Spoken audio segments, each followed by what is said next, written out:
history of crime detection has produced no more famous name than that of Sexton Blake. We present William Franklyn as Sexton Blake, with David Gregory as his assistant Tinker and Heather Chasen as his secretary Paula Dane, in a series of case histories by Donald Stuart. Today's episode is called Double and Wait.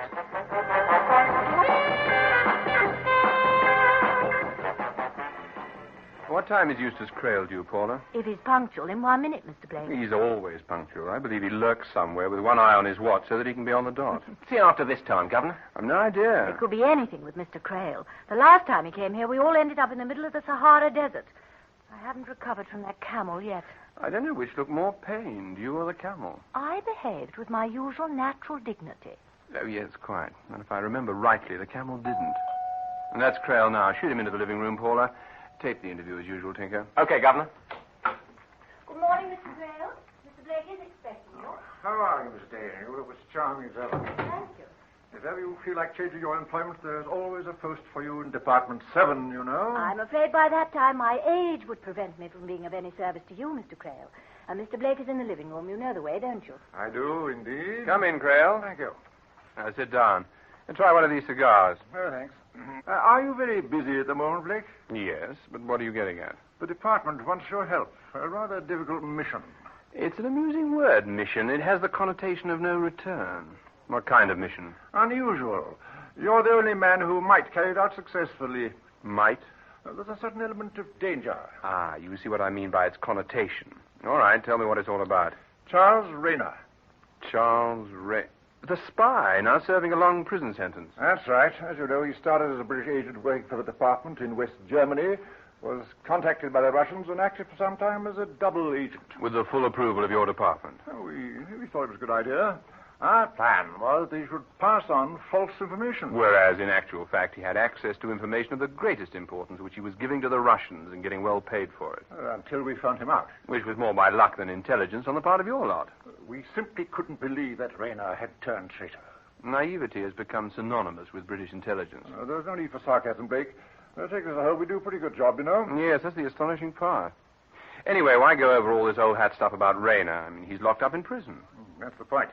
We found out there's a plan afoot for his escape. If you know about it, it should be easy enough to prevent it. We don't want to prevent it, at least not apparently. Get out of the habit of ministerial ambiguity, Crail, and tell me in plain English what you want. Rayner made friends in prison with a man called Patrick O'Mara. O'Mara was serving a 7-year sentence for robbery with violence, which ended 6 weeks ago, and he was released. Our information is that he and some former friends of his have planned an escape for Rayner. Why? What's their interest in Rayner? Money. The operations will be planned and financed by foreign agents, but they don't want to appear openly in it, naturally. They don't risk a diplomatic incident. And what's your scheme, Crail? Quite a neat little scheme, I think. I don't have to tell you there are quite a lot of foreign agents in this country, not all of them foreigners. We know some of them, but there are a great number that we don't know. I see the idea. You're going to let Rayner escape so that he'll lead you to the men you want. You've got the gist of it, but you haven't gone far enough. We want to know a great deal more about these foreign agents than we could learn by just having Rayner followed, and particularly the resident director. What we propose to do is substitute a double for Rayner and let the double escape. Quite an idea. Who thought that one up? I did. You're improving. Of course, the whole plan depends on the double, doesn't it? That's why I'm here. Now, just a minute. Are you suggesting I should be the double? You're the only man who can do it, Blake. In build and to some extent in features, you're like Rayner. What about his voice, personal mannerisms, all the things that make a unique personality, a recognizable individual? You'll have plenty of opportunity to study him. According to our information, the escape is planned for a month from now.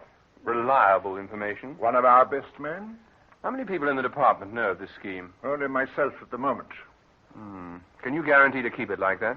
Well, the governor of the prison will have to know. The idea is to smuggle Rayner out and you in. No, come on. Don't go so fast. I haven't agreed to do it. If you don't, it'll have to be dropped. There's no one else who would carry it off. The danger is it'll leak out. Your department hasn't the best reputation for security at the moment, has it? I assure you, Blake. If I do this, I must insist that nobody, and I mean nobody, is given the slightest inkling of the plan except yourself and the prison governor. I'll agree to that. The exchange can be made in the governor's private quarters. What do you propose to do with the real Rayner? He'll be transferred to another prison. No, it's much too risky. You come in contact with too many people that way. Well, what do you suggest? I've a friend who runs a small private mental home in an isolated part of Cornwall. Rayner would be quite safe there, with Tinker as an additional precaution. Well, if you think it'd be safer. I do. Now, the next thing, you must arrange for me to become a prisoner in the same prison as Rayner so I can study him. I was going to suggest a warder. No, prisoner would be better, preferably in the same block. I shan't look at all like myself, of course. You're going to do this, Blake? I haven't made up my mind. I'll let you know definitely this evening. Where will you be at 7 o'clock? At home? I'll phone you. Just yes or no. If I do this, we'll have to meet again and go over the details. Anytime, anywhere. I can't tell you how grateful I shall be. You may not have anything to be grateful for, Craig. Oh, no. Even if I decide to attempt this, I might not be successful. I do wish you wouldn't do this, Mr. Blake. It's going to be terribly dangerous. It wouldn't be the first time we've risked a spot of danger, Paula. I know, but this is different. You'll be sticking your neck right out, Governor. And one slip, bingo, you've had it. There mustn't be any slips. Well, supposing you don't get away with it. I mean, what happens if you get whisked off behind the Iron Curtain? That would be a little awkward. And also quite interesting. Yes, but you might never be able to get back. Why don't they get one of their own agents to do the job? Because I bear a certain physical resemblance to Rayner. Oh, there are so many ways it could go wrong, Mr. Blake. You couldn't possibly learn everything about Rayner. I know that, Paula. I'll just have to use my wits. Well, they won't be much good to you when your body's lying riddled with bullets. Naturally, I meant before such a misfortune occurred. It isn't funny. I don't trust Crail's bunch. One little leak and you've had it before you start. Nobody except Crail and the prison governor will know anything. Oh, Mr. Crail is just a nasty old man. Well, since I'm not an attractive young girl, that doesn't really affect the situation. I wish you'd turn the whole thing down. Me too. I'm sorry, but I'm going through with it. Well, if you've made your mind up, I suppose nothing will make you change it. It's a pity you can't be locked up. I'm going to be. For a month while I study Rayner. Oh, you can joke about it now, but you won't be feeling so funny if they catch you. I have a great sense of self-preservation. You can't foresee everything. I know. I'll have to play most of it off the cuff. Well, there'll be something that we can do, won't there? Oh, plenty. You'll have to hold the fort while I'm away. Tinker will be with you for a month, and then he'll be down in Cornwall looking after Rayner. While I just stay here taking telephone calls and stalling anyone who wants to see you. There'll be more to it than that. With the help of Didcot and Nichols, you'll be keeping tabs on me. But how? You'll take rooms near the prison. When I know how and when my escape is planned to take place, I'll get a message to you. It'll be up to you to see that I'm followed wherever I go. Looks like being a tall order. You'll manage, Paula. Don't forget these people won't expect to tell. How are they making contact with Rayner? Or rather with you, so you'll know what to do? I don't know. I have to wait and see. Meanwhile, I get hold of Splash Kirby, and he can spread it around that I've gone abroad for an indefinite period. I only hope that doesn't turn out to be true. Come in. I brought Frensham, sir. All right, Collins. Wait outside, will you? I'll call when I want you to take this man back to his cell. Very good, sir. Well. I'd never have known you, Blake. That was rather the idea, Crail. You certainly look a tough specimen, doesn't he, Colonel? Huh? Nobody'd know that he wasn't William Franklyn serving a sentence for robbery and assault. What? Oh, there's no such person, of course. But if there were, I'm sure he'd look just like that. While I've been governor of this prison, I've met a number of that type. Thanks. Now, what are you doing here, Crail? I came to see how you were getting on with Rayner. You've been here 3 weeks. How do you feel you're making out? Well, I think I've absorbed quite a lot of Rayner's mannerisms and character, but you shouldn't be here, Crail. It's risking the success of the whole plan. Nonsense. It's nothing of the sort. If the people who are going to spring Rayner saw you... How could they? You're in intelligence. Why not use a bit? This prison must be watched. I mean, you're known to the people behind this operation. Look here, I had to come. Time's getting short. Are you ready to take Rayner's place? Yes, when you like. You feel that you can carry off the impersonation successfully? Yes, I've had a lot of contact with Rayner during free association time. How's this? It's not so bad in here if you behave yourself. I like reading, and there are always plenty of interesting books in the library. I've acquired a lot of useful information, you know. That's marvelous. Rayner to the life. Excellently. How long will it take you to change your appearance to Rayner? Now, I've got to get rid of this Frensham makeup, say, a couple of hours. Right. We'll make the switch at midnight tonight. Frensham will have to be transferred to another prison later this afternoon. I'll send 2 men down to collect him. We don't want any of the prison staff in on this. A slight amendment, Crail. 2 men from Scotland Yard. I'll give you a note to Chief Inspector Coots. If you can't trust me, Blake... Crail, our bargain was that only you, in the department, were to know anything about this business. But surely... I'm taking the risk. It's up to me to minimize it as much as possible. Oh, very well, if you wish. Right. Then we get rid of Frensham this afternoon. I come back by the governor's private entrance and remain up here, making up as Charles Rayner. Rayner is brought up here, drugged, and smuggled out to Tinker, who will be waiting at the private entrance in a car. Rayner will be taken straight down to Cornwall. I shall return to his cell as Rayner. Agreed? Yes. Then we await developments. As you say, then we await developments. Here, Rayner. What is it? I've got a message for you from your pals outside. Come over here. Pretend to be looking at this book with me. It's tonight, while free time's still on. You know the drill? A window on the second floor landing. One of the bars have been cut through. You can drop onto an outhouse roof, and then to the ground, see? And straight to the wall. A ladder will be chucked over to you. If you time it right, there's 8 minutes before the patrol gets round again. They've given me pretty short notice. Well, I don't know nothing about it, mate. I'm just a postman, see? The word was passed to me by one of the blokes on parole. Well, you know, the chaps what are due for release. What are allowed to work outside in normal jobs. It doesn't give me long. It's 6:30 now. Free association finishes at 7. Oh, you'll make it, mate. Here, watch it. Here comes the screw. What's the book, Rayner? Economics of the Social State. Thinking of becoming the Chancellor of the Exchequer, got it? No, head of the Bank of England. Wouldn't be much left in the vaults if you did. Oh, I'd leave enough for your pension. So long, mate. Got a job to do. I'll go and read in myself, I think. You're welcome. I prefer a good thriller myself. Oh, nasty night outside. Dark as hell and raining. Doesn't worry me. I'm not going anywhere. Any news yet, Mr. Sidcutt? Nothing, Miss Dane. Oh, this is going to drive me round the bend. Take it easy. Mr. Blake said he'd let us know, didn't he? But supposing he can't? I mean, supposing he hasn't the chance. Then what do we do? Well, I don't know. We're helpless. I mean, once they spring him, it'll be too late. He'll be whisked off, and we shan't have the faintest idea where to. It could be in Moscow before you could say knife. We can only wait. There's nothing else to do. Oh. Where's Nichols? He'll be here in half an hour. He's left a man watching the prison. Oh, well, that's something, I suppose. If only we knew how they were going to get Mr. Blake out. And when? Is everything else taken care of? Yes, 2 cars ready and waiting, both fitted with radio telephones. They can keep in touch with each other. I wanted Mr. Blake to take a small 2-way radio with him, but he wouldn't. It would have been too risky. Only we knew what was happening. Oh, blast, I keep on saying that. I know how you feel. But this is about the most dangerous thing he's ever done, and so many things could go wrong. He's pretty good at taking care of himself, Miss Dane. He usually thinks a jump ahead. Well, he can't jump ahead of the entire Kremlin, can he? And if they find out he's not Rayner... That's the danger. Paula Dane? When? Yes. Yes, all right. That was the prison governor. What's the time? 6:45. That's what I make it. The escape will be before 7. 7? It may be happening now. Come on, we've got to be in time.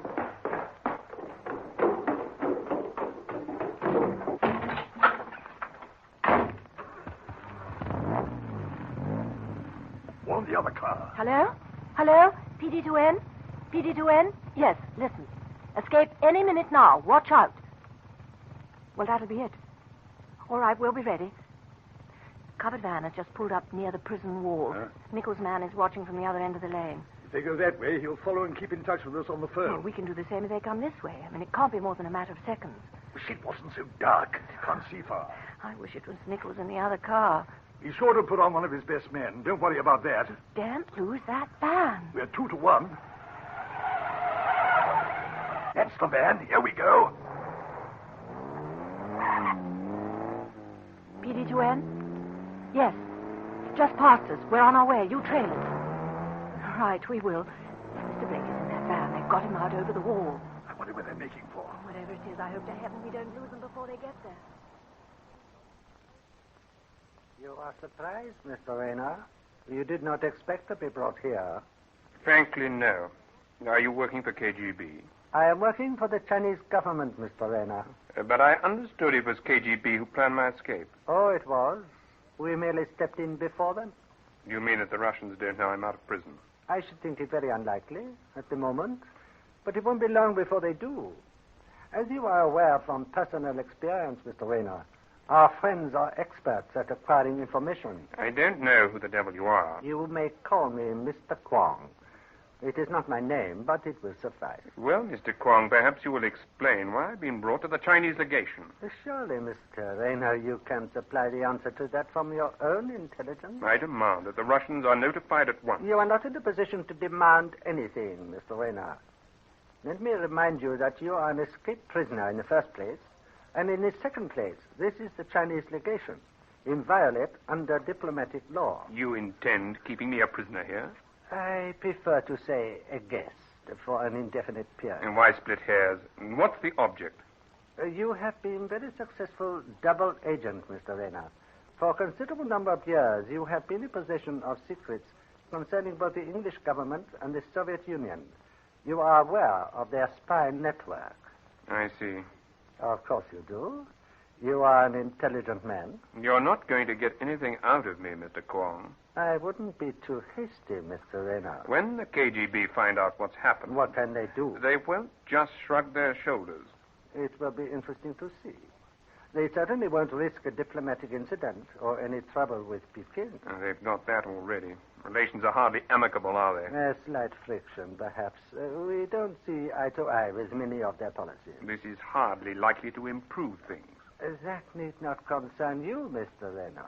All you are required to do is to write down a full statement of everything that you know or knew relating to the secret activities of the British and Soviet governments.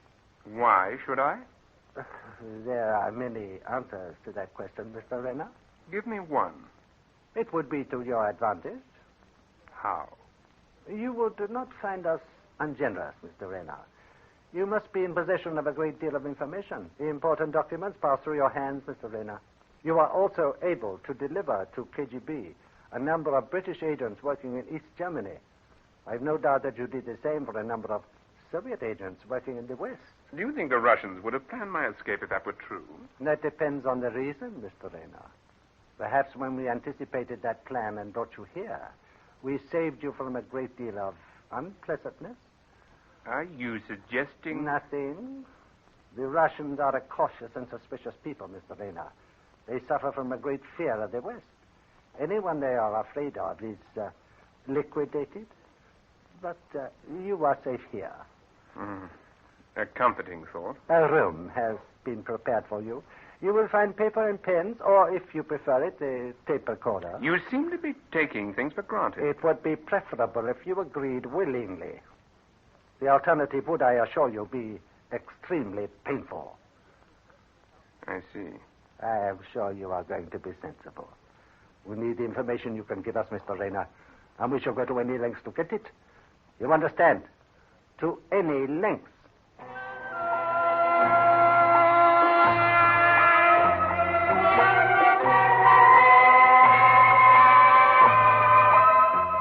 This is quite an unexpected development, Miss Dane. Are you quite sure that you made no mistake? Well, of course I am, Mr. Crail. They took Mr. Blake to the Chinese legation. Dear me, this is most annoying. Annoying? It completely upset all my plans. Your plans? What about Mr. Blake? Oh, yes, indeed, most disappointing. I was sure it was the Russians who were planning the escape. Well, it wasn't. So what are you going to do about it? My dear Miss Dane, what can I do about it? Well, you better think of something. One has to be careful. A foreign embassy is part of the country it represents. You mean that you're not going to force them to release him? Any such action could have far-reaching repercussions. We'd better wait and see. Possibly we shall discover how this mix-up occurred. But if there's no longer any reason for Mr. Blake to be Charles Rayner, I don't see that... The original reason seemed to have become sidetracked. But, of course, we can't admit the substitution.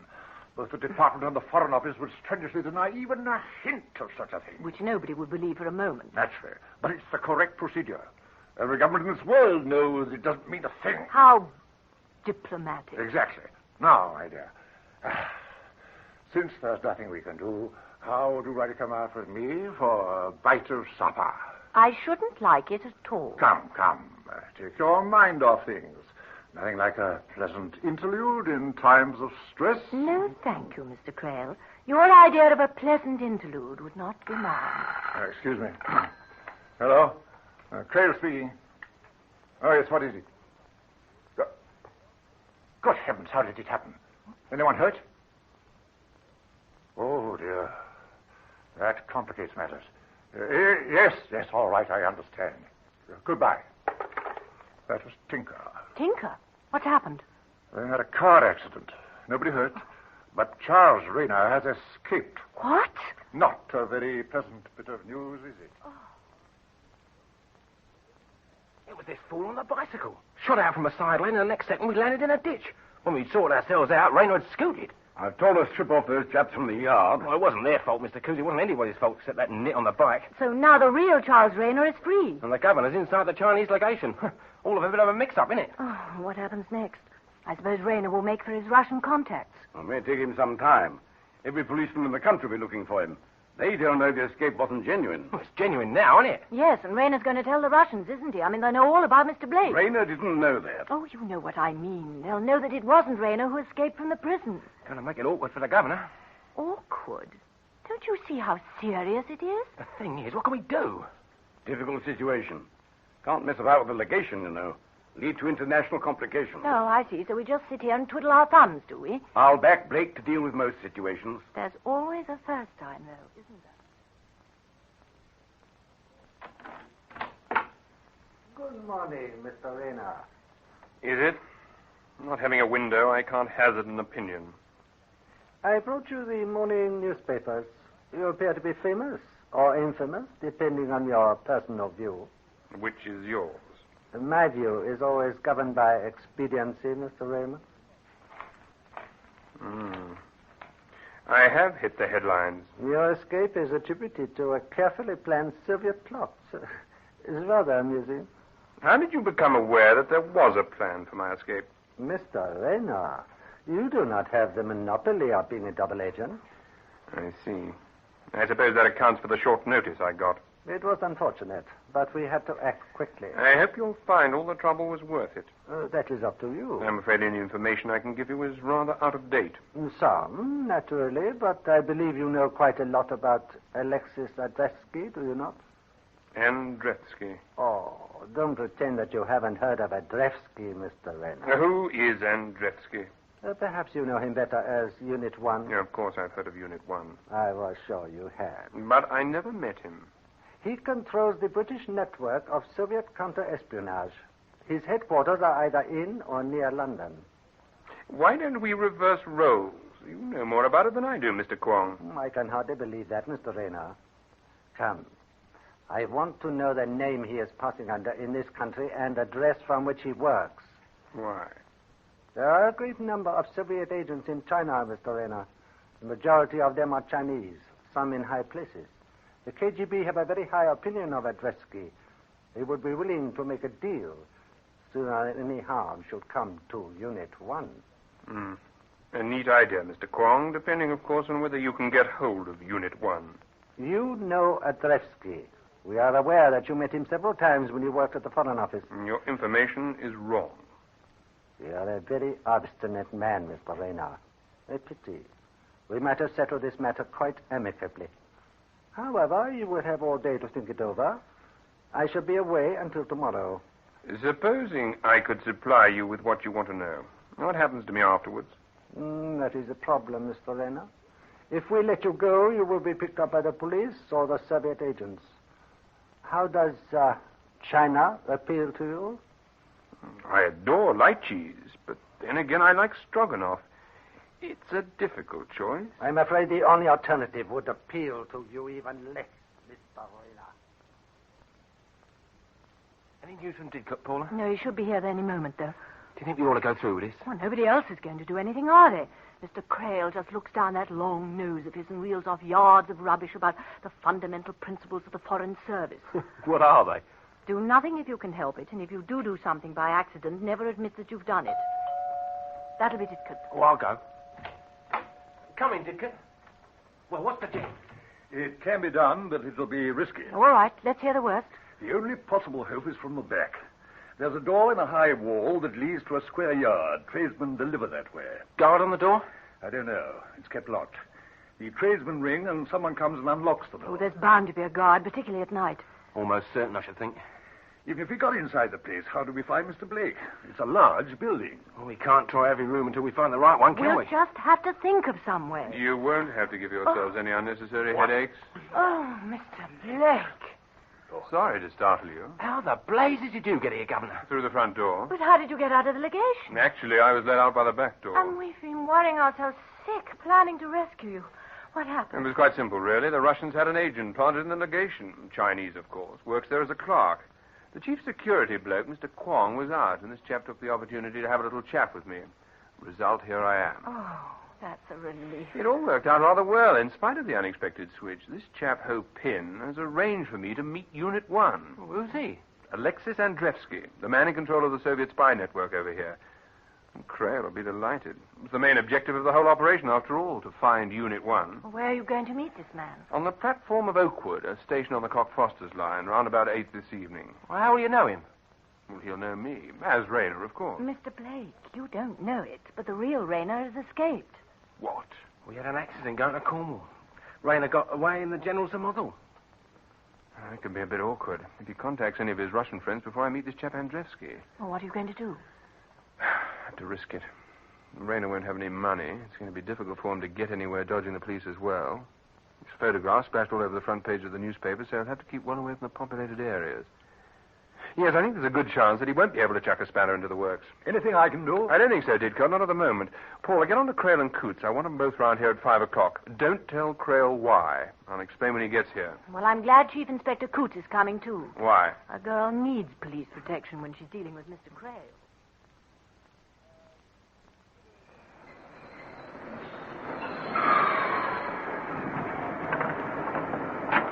We're the only people to get out. Platform deserted. Shows a pretty good place for a rendezvous, eh? Not bad, Crail. He'll be coming by train. Ah, keen man. It's the greatest piece of luck. You've done a good job, Dick. You've no idea what this chap looks like, have you? Not the faintest. Rayner would know him. I should imagine that this was a favorite type of meeting place. Can't think of a better one. No chance of being overheard, eh? You can't bag a station. There's a waiting room over there. We better make ourselves scarce, Mr. Crail. Don't want to frighten the bird away. All right, Chief Inspector. He might not come by train, you know.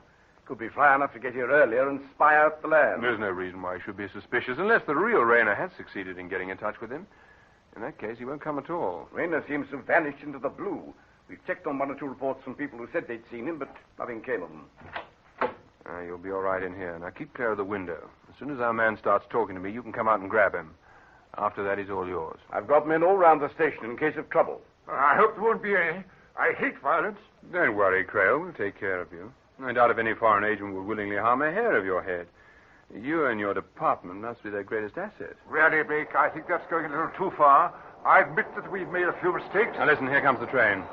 Now, keep out of sight and don't muck things up.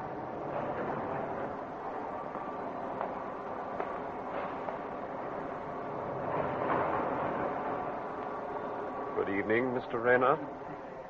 Good evening, Mr. Andreevsky. I've brought 2 friends with me who are anxious to meet you. Great Scott! It's Gordon Hanson. You know this man, Mr. What? Crail? Of course I do. He works in the department. And also for the Soviet Union. This is Unit 1. You've been waiting to meet him for a very long time. Will you have soda with your brandy, Mr. Crail? No, thank you. This has given me a very severe shock, Blake. You ought to be getting quite used to this sort of thing by now, Crail.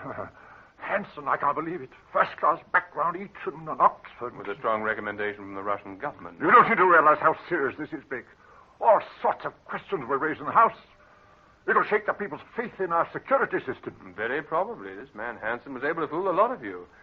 You all fell for the old-school tie. I'm sure you'd like a little more brandy, Mr. Crail. Thank you. Yes, just a spot. Oh, this really has shaken me.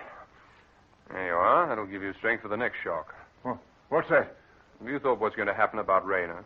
He's escaped with the connivance of your department. Now, look here, Blake. You know perfectly well why that was done. Anyway, he escaped while he was in charge of 2 men from Scotland Yard and your assistant. Ah, here it comes. Blame everybody else but yourself. However, what are you going to do about Rayner? Oh, that's a job for the Home Office. What did I tell you? Pass the buck. Well, you needn't worry about Rayner. He's in the Chinese embassy. What? Tinker delivered him at the tradesman's entrance a few minutes ago. How did you find him? A policeman spotted him. I got Coots to cooperate. It saves a lot of explanation, doesn't it? But he knows a lot about our security. He's been inside quite some time, so it's all out of date. On the other hand, what he knows about the Russian network in China... Still, that's not our pigeon. They can all take it from there. It should keep them quite busy.